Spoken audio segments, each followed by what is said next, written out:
Welcome back to the channel, guys. Today we're going to learn how to remove the front bumper on a Lexus GS-F. This is something that there are a few videos out there, but they're pretty poor. You know, it'll just say remove the front bumper and it doesn't actually go into detail.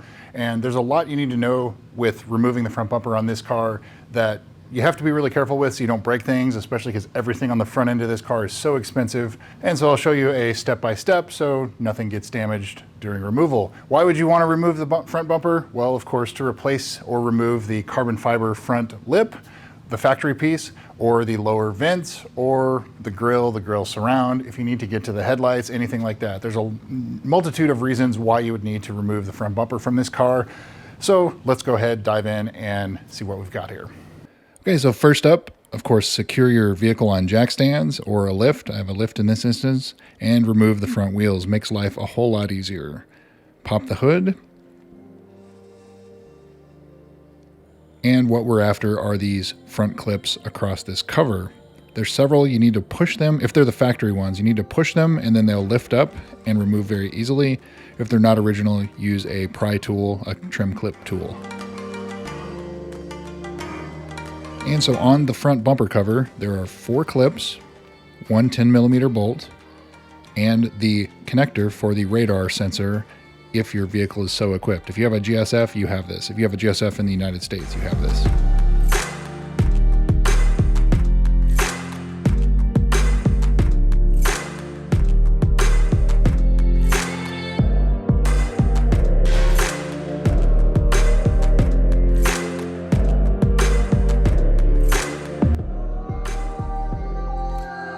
And so now we're done up top.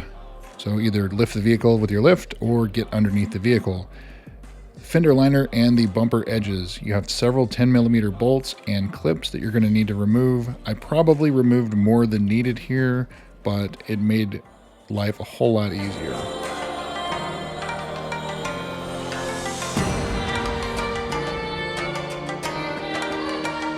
And underneath the front splash shield, you're going to need to remove several 10mm bolts.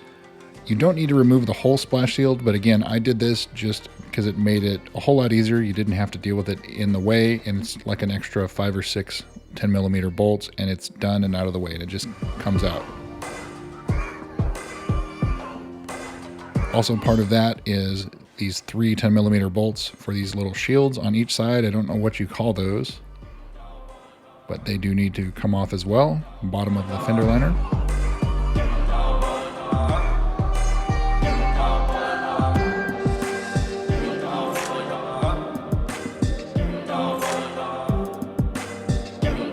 And here's removing the rest of the splash shield.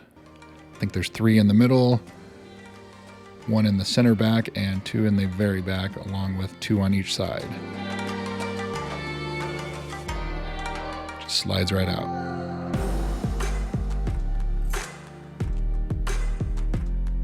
And we're back to removing the rest of the hardware. On the bumper, the edge, there's 2 little clips and a couple more clips on the side and 10mm bolts as well.